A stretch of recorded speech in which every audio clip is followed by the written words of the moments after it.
Halo, kenalin nama aku Imelda Amanda Dianita, NPM 244100044, kelas Ilmu Komunikasi 02.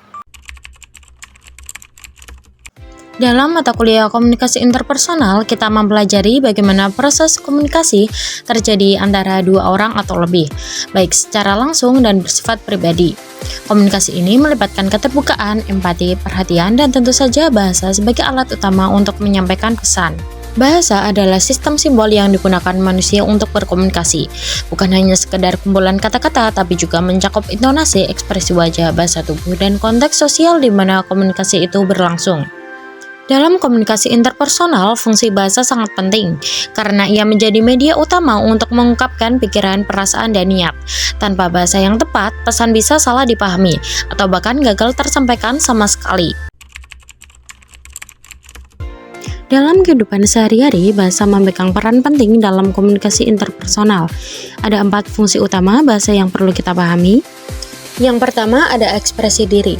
Bahasa memungkinkan kita mengekspresikan perasaan, pikiran, dan pendapat. Lewat kata-kata kita bisa mengungkapkan apa yang kita rasakan, apakah itu bahagia, marah, kecewa, atau bahkan cinta. Yang kedua, membangun hubungan. Bahasa juga berfungsi untuk menjalin dan memelihara hubungan dengan orang lain. Dengan berkomunikasi, kita menciptakan koneksi, menunjukkan empati, serta memperkuat rasa kebersamaan. Ketiga, menyampaikan informasi. Fungsi ini adalah yang paling umum menyampaikan pesan, fakta, atau pengetahuan kepada orang lain. Bahasa membantu kita memberitahu, menjelaskan, dan menjawab pertanyaan dengan jelas dan tepat. Keempat, menyelesaikan konflik. Dalam situasi yang penuh ketegangan, bahasa menjadi alat untuk meredakan emosi dan mencari solusi. Komunikasi yang baik dapat membuka jalan menuju pemahaman dan perdamaian. Bahasa yang digunakan dalam komunikasi interpersonal terbagi menjadi 2 kategori utama. Yang pertama, bahasa verbal. Bahasa verbal adalah bahasa yang menggunakan kata-kata baik lisan maupun tulisan. Yang kedua, ada bahasa nonverbal. Bahasa nonverbal ini mencakup ekspresi wajah, gerakan tubuh, kontak mata, jarak fisik, dan bahkan diam.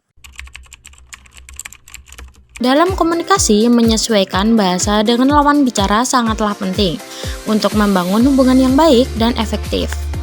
Dengan menggunakan bahasa yang sesuai, kita dapat meningkatkan pemahaman dan menghindari kesalahpahaman. Jadi kesimpulannya, bahasa bukan hanya sekedar alat untuk menyampaikan pesan, tetapi juga memainkan peran penting dalam membangun hubungan dan menciptakan kesan. Dengan memahami peran bahasa dalam komunikasi interpersonal, kita dapat meningkatkan kemampuan kita untuk berkomunikasi dengan lebih efektif dan membangun hubungan yang lebih baik dengan orang lain.